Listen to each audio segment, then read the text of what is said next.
Sometimes they say gone but not forgotten, but in the case of Christian Ritter, she might not even be gone, as Lady Vengeance could possibly still be alive. Welcome back, guys, to Fog Entertainment. Got a little bit of Dexter Resurrection news right here as we await eagerly the dropping of episode 7. Really looking forward to that one with the trailer, but before then, got to cover a little interview that Christian Ritter had with Collider.com, where she spoke about her character and pretty much says that her character might not be dead. And when you actually think about it, I think there could be some truth to this. So during an interview with Collider asked her, when we previously spoke, I was excited about the show and your character. I wanted you to have a spin-off, so I was extremely sad when it turned out your character had died by suicide.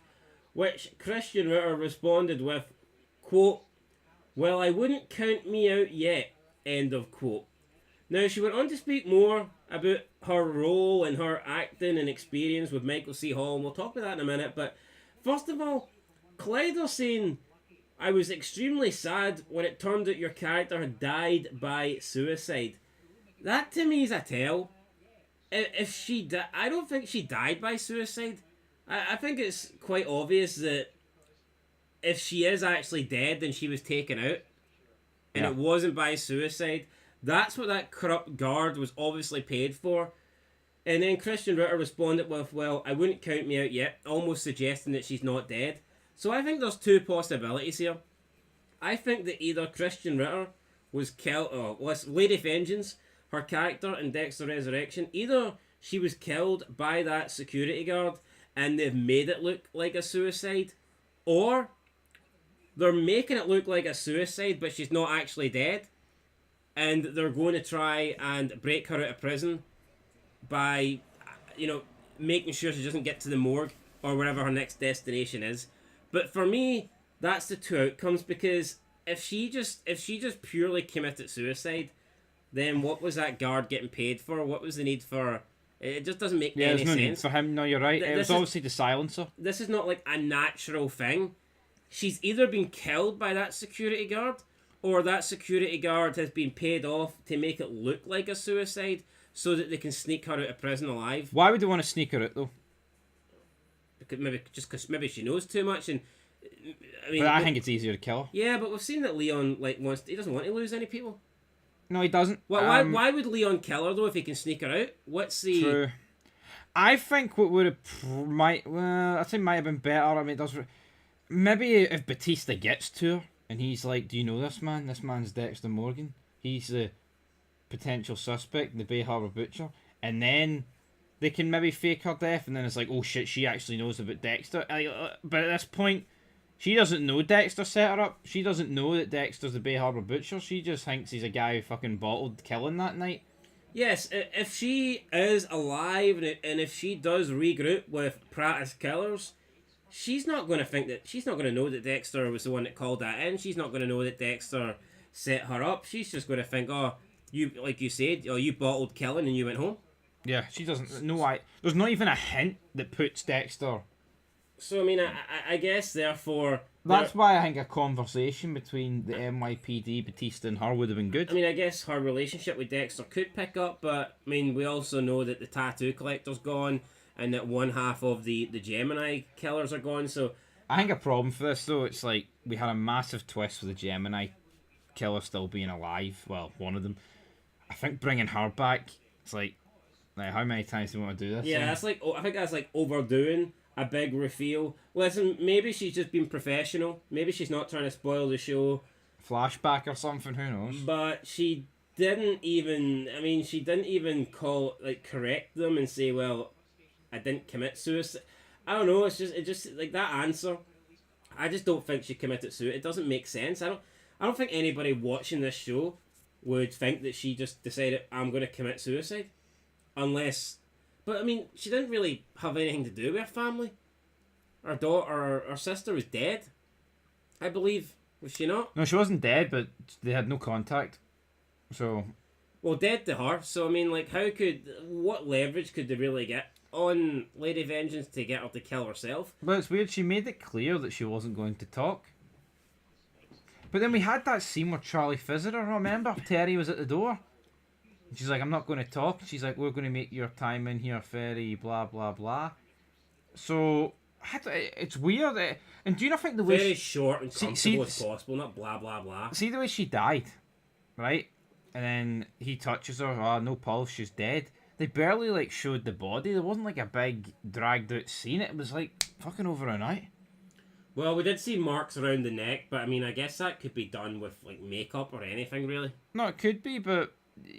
And it happens rather abruptly, so I think there could be more to her, definitely. I agree with the actress, but again, like you said, she could just be saying that rather than, like, completely shutting everything down and spoiling it, because maybe there's going to be a conversation in episode 7 between, like, Charlie and Prater discussing what happened and the ins and outs of it, and therefore that's when it'll get 100% confirmed what happened, and she doesn't want to spoil it.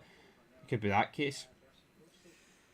I mean, that could happen, but we'll have to wait and see. Christian Ritter was also asked about her reaction to seeing what happens in episode 6, and she said the following, quote, "It was so exciting, I read the script at home, and I felt like each scene started getting better and better. And I loved the twist. I was also happy that the majority of my scenes were opposite Michael C. Hall, and I had a scene with Uma Thurman. And obviously, the dinner party with all the insane cast of serial killers, I was like, oh, this is so good. And I then loved the twist that she's not what she seems. For me, this role was absolute candy, and I had so much fun doing it. So we'll see. Maybe it's not the end of this character. We'll see." End of quote. So, I mean, I guess even if the character is dead, doesn't need to be the last time you see the character. You can have flashbacks. I mean, Dexter's envisioned a lot of people. I don't think he's close enough to Lady Vengeance to really warrant that, but I mean, it could happen. I guess you could even have like almost like a flashback episode, or previous scenes where maybe it shows you Prater putting together this little crew, and it could show you how he recruited them and reached out to the likes of Lady Vengeance. So, I mean, there is ways it could go, but I just think it's pretty clear that she didn't commit suicide, yet that's how Collider asked her the question. So, I mean, yeah, she could have corrected them, but then if she corrects them, that kind of maybe spoils what's actually happened, and would maybe allude to the fact even more that what we saw is not what it seems. So, yeah, she could be alive, might be dead. I mean, we don't know at this point. I think it's 50-50. I just don't know if I'd want to see her return due to the whole Gemini thing. I think that would be that'd be like two loopholes, I think. It's alright doing something like that once, but you do it twice and all of a sudden it loses its shine. Yeah, and also it kind of takes away from Dexter. Like, oh, Dexter like locked her up, man, the grand plan, and it all fires back on him. But I would have just... Dexter always gets away with it. I would have liked a scene between her, Batista, and the NYPD, but obviously we didn't get that, but that's what we have to stay tuned and see. I broke down the sneak peek earlier on today. We've seen Prater and Charlie basically discussing what happened, and then they revealed to the group that she's dead. And obviously Big Al didn't take it too kindly, so we'll see how it plays out, but maybe that's part of Prater's master plan. But why would he lie to them? Why would he tell Dexter and Al and the Gemini killer that, oh, she's dead, she's killed herself if she's still alive? Like, who would he be keeping it safe? What benefit is it to him? Yeah. Like, what's the master plan there? Like, why, if he, because I still believe in episode 7, he trusts them. There's, like, no real signs towards Dexter, Al, or Gemini that he thinks one of them's, like, dodgy and killing the other ones, so. I've seen a theory suggesting that the Gemini killer's going to frame Al so that Prater kills him, so he can, because he knows Dexter killed his brother and he wants to keep Dexter for himself. I mean, is that a bit far-fetched? I think it's a bit far-fetched. I mean, he could just kill Dexter without having to frame Al, couldn't he? Yeah. What I think's going to happen is Dexter's going to turn his attention to Al. I think so, but you can't just go back to back with the same guy. I think I would also like to see Al actually get a kill of his own, or at least attempt to kill. Well, the rumours are he's going to kill Elsa. Attempt to. Harrison's. Does she have a ponytail? Aye, she's a single mother. Well, maybe that could happen. Anyway, I tell you what, man, if he kills her just for watching RuPaul's Drag Race, I think that's decent. I'm on Team Al. Team Al. Team Al. Team Al all the way. Anyway, guys, that is it. Dexter Resurrection episode 7 review will be out later today. Looking forward to it. Till next time, though. Peace.